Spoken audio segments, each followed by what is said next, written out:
In the headlines, Atiku Abubakar, People's Democratic Party leaders take protest against election outcome to INEC office.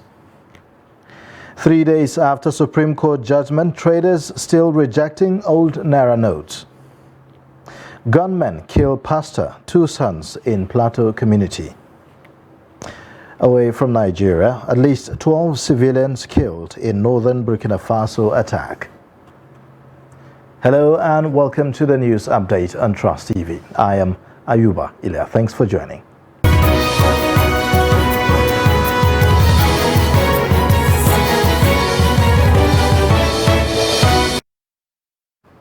And now the details. The presidential candidate of the People's Democratic Party, Atiku Abubakar, alongside other PDP leaders and supporters on Monday led a protest to the headquarters of the Independent National Electoral Commission, INEC, to express their grievances over the outcome of the presidential elections. The protest was the party's way of registering its dissatisfaction with the conduct of the poll, which returned APC's Ahmed Bola Tinubu as president-elect. Noel Samson reports.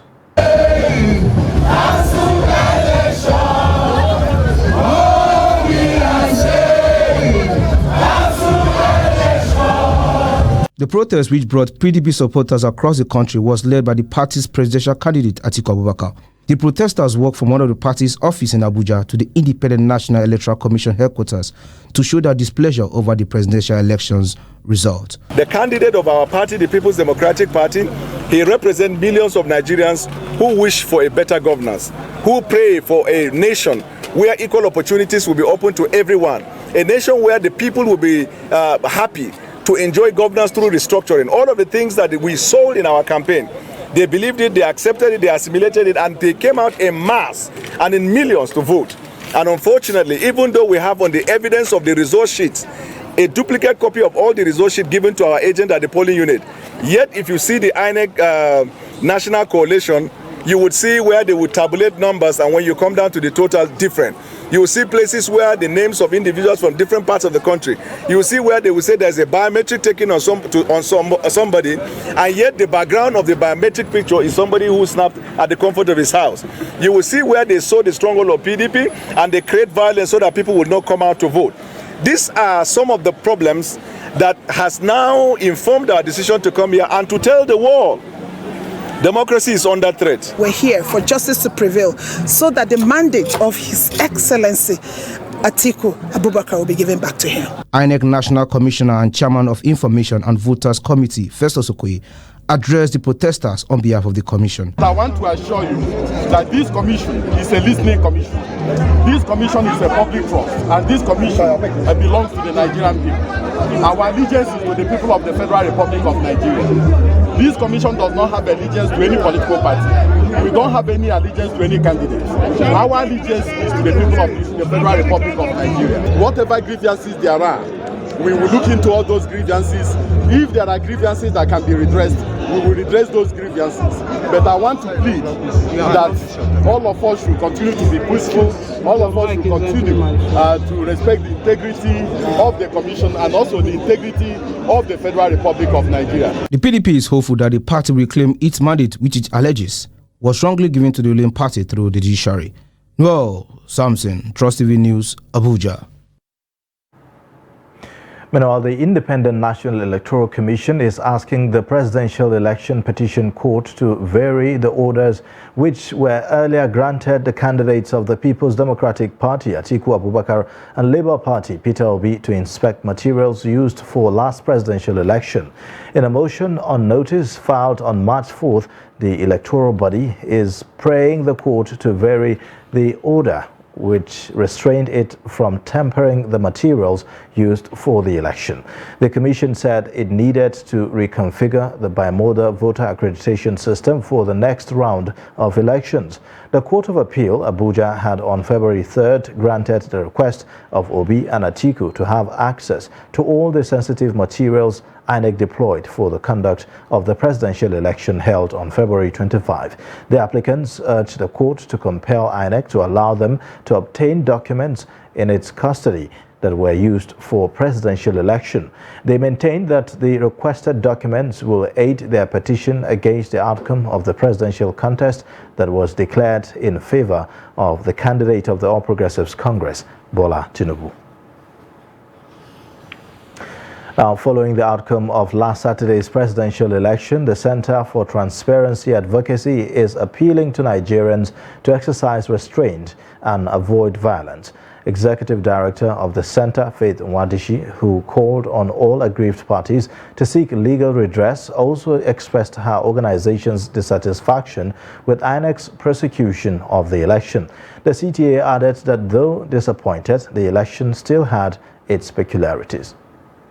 Nigerians strongly believe that the BVAS will be the real game changer. The BVAS only worked well to the extent of accreditation and perhaps showing the actual voting strength in Nigeria.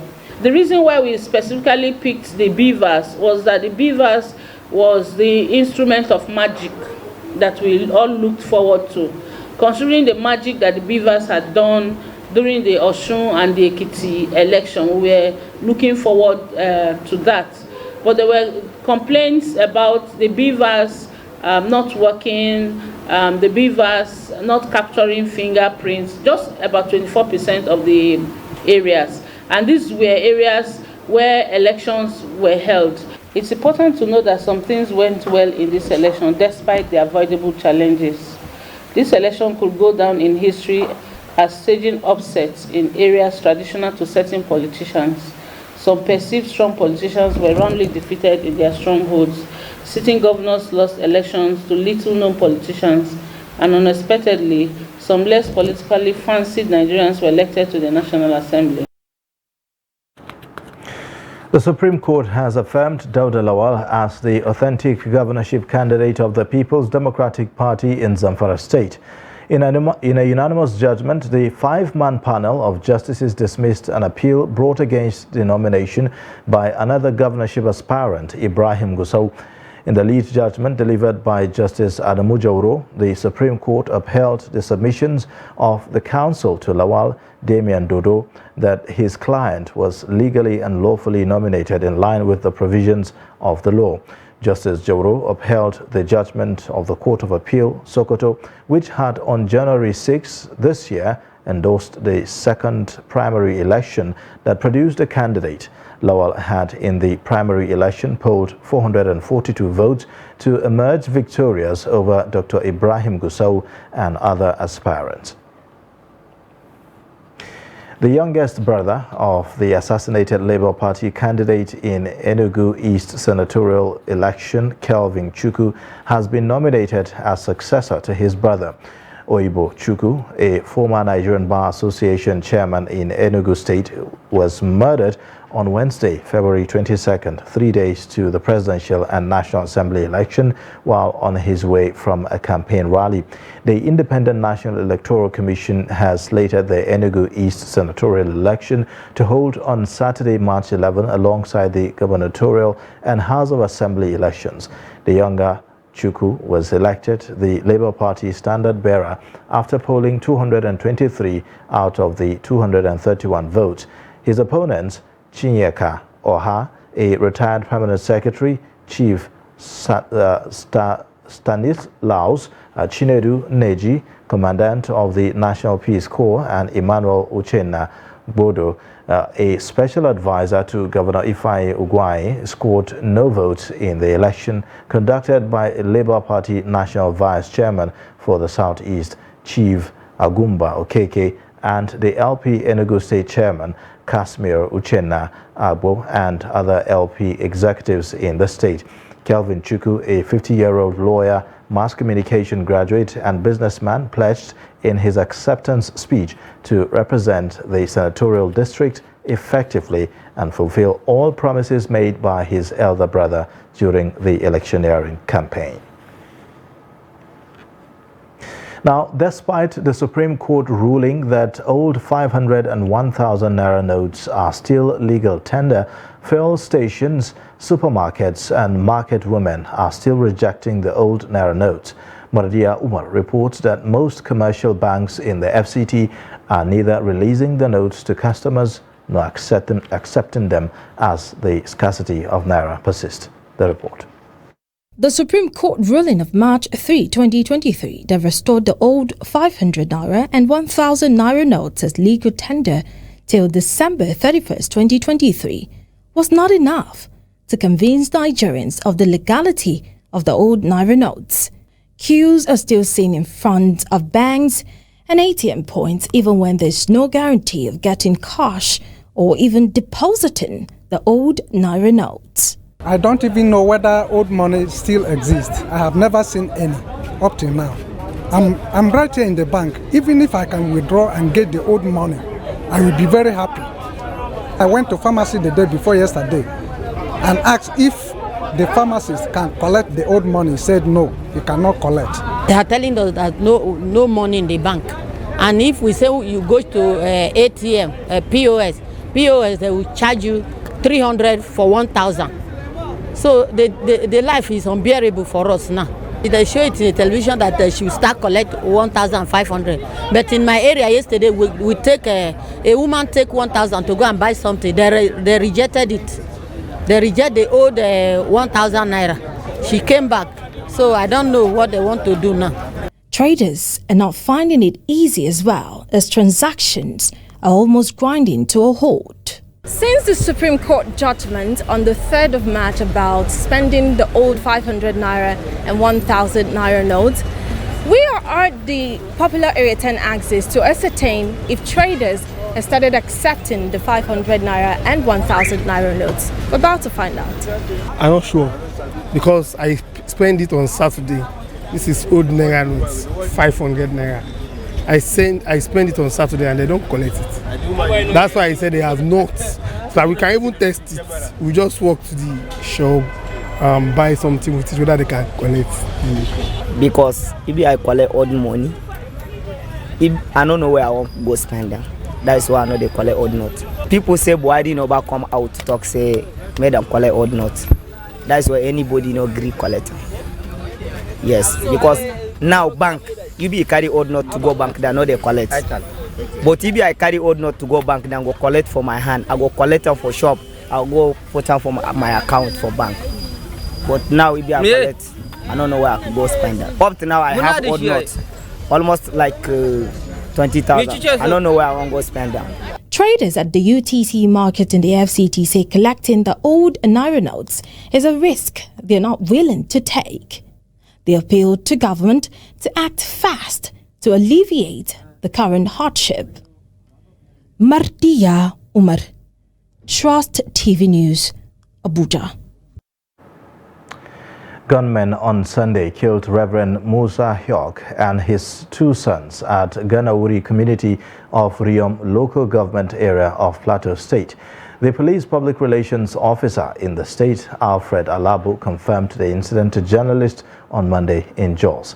Alabo, who said that the slain cleric was a priest of the Church of Christ in Nation, added that he was killed on Sunday morning.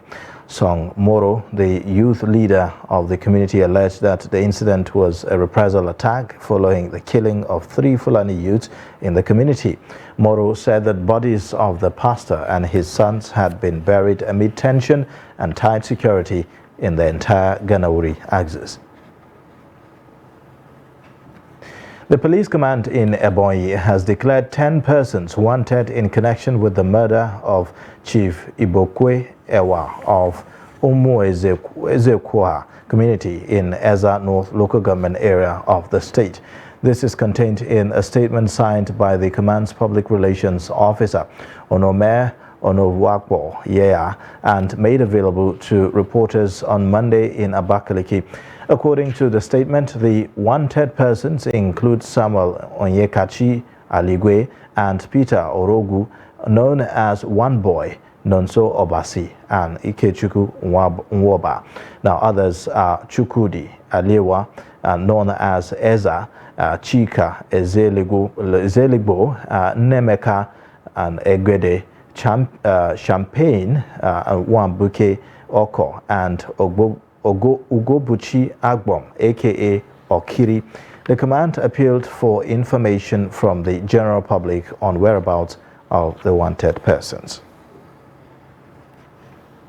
The Yobe State government has lifted the ban on the use of motorbikes in 7 local government areas of the state. The special advisor to the governor on security affairs, Brigadier General Dahiru Abdulsalam, retired, who stated this in Damaturu, said that the lifting of the ban takes effect from 6th of March 2023 in Bursari, Damaturu, Gaidam, Gujba, Gulani, Taramua and Yunusari local government areas. According to him, the motorbikes are to operate between 6 a.m. and 6 p.m. daily, adding that they are not to be used for commercial purposes known as achaba. Abdulsalam maintained that there should be proper registration, licensing and documentation of all motorbikes and riders in the affected local government areas by the Yobe State Road Traffic Management Agency and the Yobe State Vehicle Licensing Authority. He noted that there will be no inter-local government area movement with motorbikes, adding that security agencies have been requested to monitor and ensure strict compliance with these directives. You're watching the news update on Trust TV. Coming up shortly, we'll take a look at improving women's health via digital media. Details of this and more after the break. Now, as part of efforts to support Africa's goal of strengthening... Now, looking at the activity chart, as you can see right here, a total volume of 130... Treated a Boko Haram crisis that at that time was restricted to Yobe. How secure are they? You can see security men with blood. This is the road leading up to the... Already, if you look at England squad, you are looking at EPL, you are looking at their names. You are not looking at...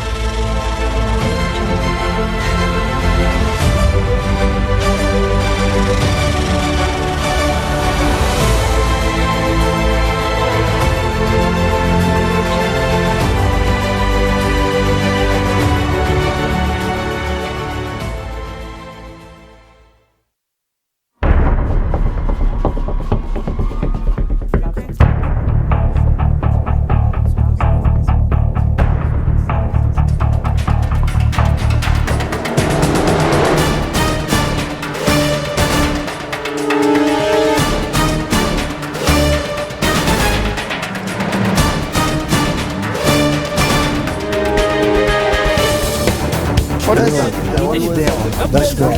It's good to see you.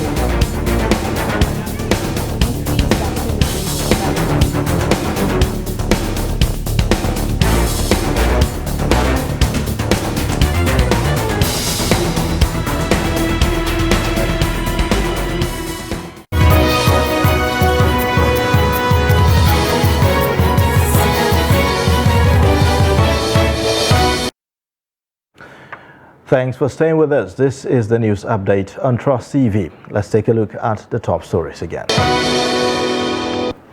Atiku Abubakar, People's Democratic Party leaders take protest against election outcome to INEC office. 3 days after Supreme Court judgment, traders still rejecting old Naira note.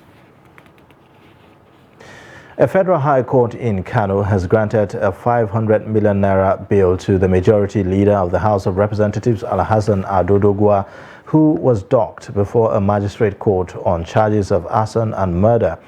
Doguwa was arrested by the police in Kano following violence that led to deaths and arson in Tudunwada local government area at the February 25 presidential and National Assembly elections.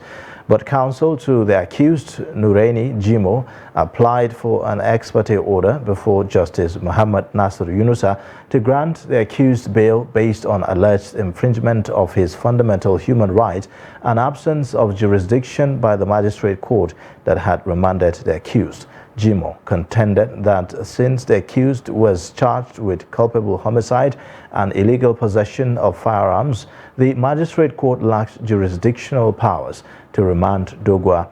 Justice Muhammad Nasir Yunusa, upon hearing the application, granted the bail with the condition that the suspect must provide 2 sureties, one of which shall be a first-class traditional ruler, while the other must be a permanent secretary at the federal or state civil service. Now, amidst concerns over the use of digital media to circulate fake news, a young health worker in Gombe State is using the digital platforms to sensitize women on health matters that affect them. Zainab Usman, who is a member of the Islamic Medical Association of Nigeria, Iman, a Gombe State chapter, produces health podcasts to educate women on healthy living. Ibrahim Ismail reports.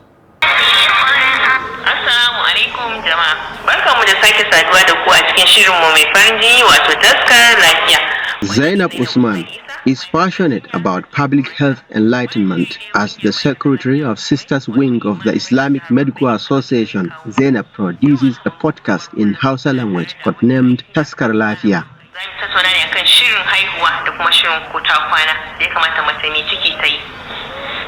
According to the young health worker, the Hausa podcast, which is being shared on WhatsApp platforms, is making a lot of impact in public health enlightenment. We help educate the masses concerning how they will promote their health and how they will prevent themselves from disease conditions, because we see that if the people of the society are being educated on how they will prevent themselves from illnesses,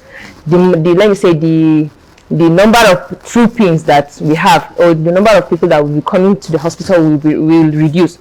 So then we came up with these activities and we designed it in such a way that we only do it in Hausa language so that we meet the target, because we are targeting people at even the remote areas. So that's the activities that we don't normally do. And what we do in that activities is that we look at the current situation, that's the contemporary issues that is worrying people as at that time. Then we make an audio and then we broadcast it.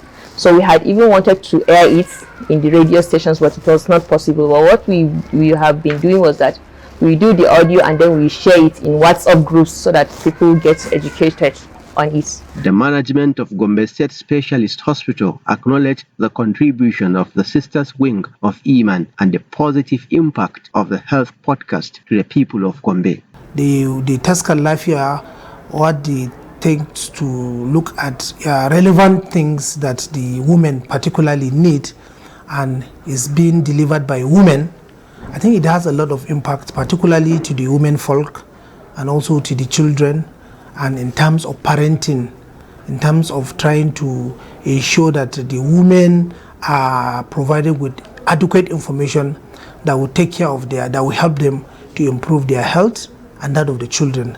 And I think that has gone a long way to improve the health-seeking behavior of the women and the children, and I'm sure it has a positive impact on the health generally, because that's the area where, to some extent in quote, is being neglected.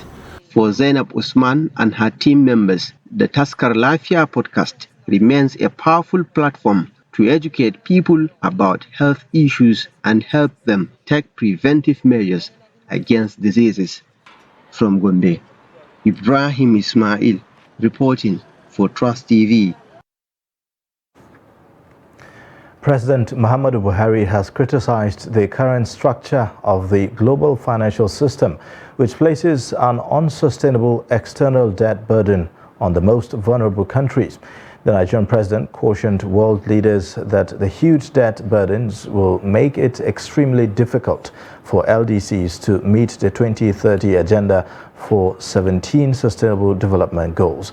The president spoke while delivering Nigeria's statement to the UN Conference of Least Developed Countries in Doha, the capital of the state of Qatar. Kehinde Amodu reports. There is a growing consensus that the developed countries have skewed the global financial system against developing and vulnerable countries of the world. Statements coming out of this conference seem rather helpless, as all they do is appeal to these developed countries who by their actions have worked against the resolve to close the gap of inequality in the world. We don't have a moment to lose. Least developed countries are being stranded amidst a rising tide of crisis, uncertainty, climate chaos, and deep global injustice. They are unable to keep pace with lightning speed technological change. Systems are stretched. But it seems the Nigerian president has a solution that could work if adopted by countries at this conference. He is proposing that developed and developing nations should grant duty-free and quota-free market access for products from the world's 46 least developed countries to ensure their integration into regional and global value chains. It is the hope of Nigeria that at the end of this conference, the Doha Program of Action will lead to the increase of exports from least developed countries through the facilitation of their access to foreign markets in line with World Trade Organization Trade Facilitation Agreement. The question to ask is if this proposal can work. Well, I think it shows certainly that, Nigeria is a major country in the world, and diversifying our partnerships around the world. And this is very, very important in a globalized world to have the support of, different groupings. And the least developed countries groupings is a very important group of countries, and so his presence here I think is an opportunity for Nigeria to increase its not just its visibility but its partnerships. The UN Secretary General has captured the dismal situation in the least developed countries of the world, where health, education and social protection infrastructure are getting worse by the day. Sadly, these extreme conditions are being replicated in countries that term themselves as developing. In the face of such deep challenges, the UN chief is insisting that vulnerable countries of the world need a revolution of support from all stakeholders. On the president's team to Qatar, Kehinde Amodu, Trust TV News.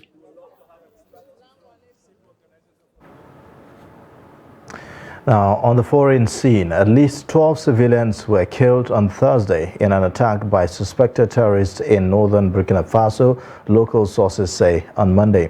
Another resident put the death toll at 14, with several injured people succumbing to their wounds in the days following the attack. The attack was confirmed by a security source who said that operations are on the way in the area without giving any details. The day after the attack, a curfew was introduced in the entire northern region of Burkina Faso, bordering Mali and regularly targeted by terrorists.